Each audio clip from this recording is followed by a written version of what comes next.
Good morning, it's 9:30 in the morning and I'm feeling rather sleep deprived because I had to get up at 7 o'clock to put my little brother on the bus to school.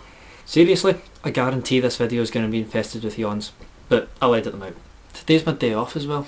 I haven't got college today, and my parents usually take care of putting the young one on the bus every other morning, so I don't understand what could be different and why they're getting me to do it. In fact, I'm just going to give up waking up, because any time I do it I can only think about how tired I am and how badly I want to go back to sleep. I feel the only solution is to just pull a Brian Wilson and stay in my bed for a year. That sounds so welcoming. Forgive me if I'm a little cranky at the moment. Anyway, let's talk.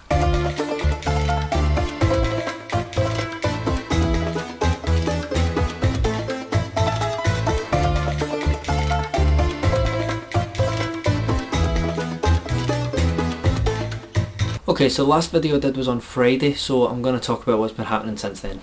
On Saturday night, my family and I went into TGI Fridays to celebrate my 18th birthday. It was a good night. I had chicken that was drowned in a Jack Daniel's sauce, and I had a Barnum Bailey's with an Oreo sticking at the top of it. It was tasty. I was there with my mum, my stepdad, my two brothers, my girlfriend, and my brother's girlfriend.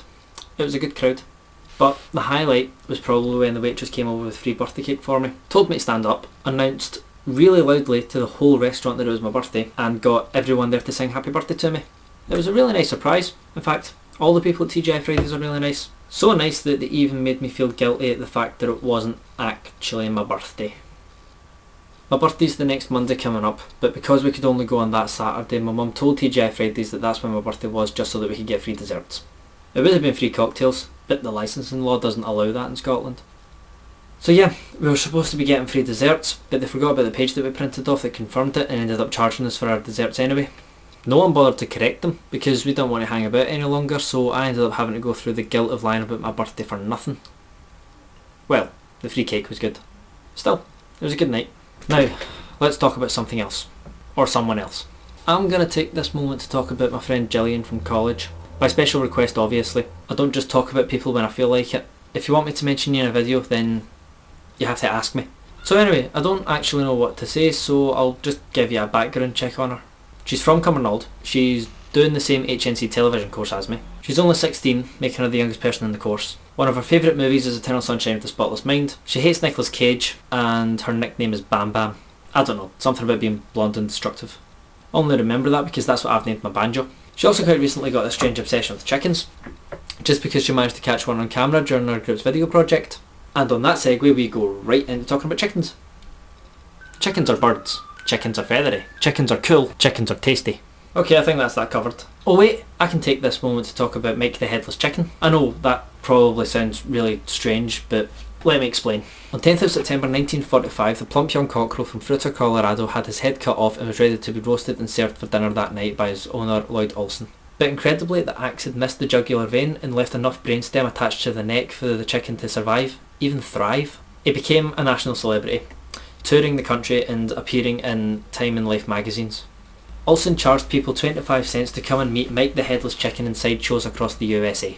He would appear complete with a dried chicken's head purporting to be his own. In fact, the Olson's cat made off the original. That's quite funny. At the height of his fame, Mike was making $4,500 a month and was valued at $10,000. Wow. He's a chicken. His success resulted in some copycat chicken beheadings, but unfortunately the victims didn't live for more than a day or two. What's quite strange is that as if he actually had a head, Mike was seen in the farm preening and pecking for food with his neck. However, one night in a motel in Phoenix, Arizona, Mike began to choke on some food that he found. Olson, to his horror, realised that he'd left the eyedropper that he uses to feed Mike at the previous day's show and had no way of clearing his airways. Mike sadly choked to death after 2 whole years of surviving without a head. Although he still remains a cult figure in Colorado, and every May since 1999 Fruita has marked his passing with a Mike the Headless Chicken Day. Rest in peace, my poultry friend. Okay, so the last thing I want to talk about, yet another special request, and it was actually quite a popular vote with people, is sex predators.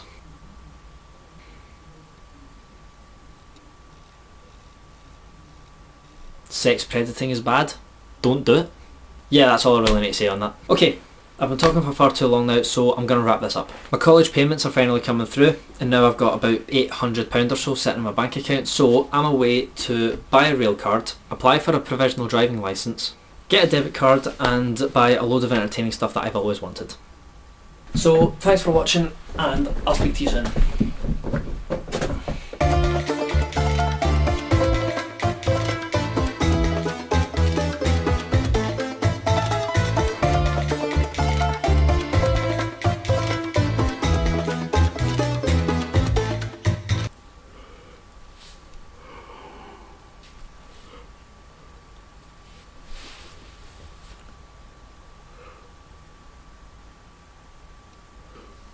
Oh god. Yawn.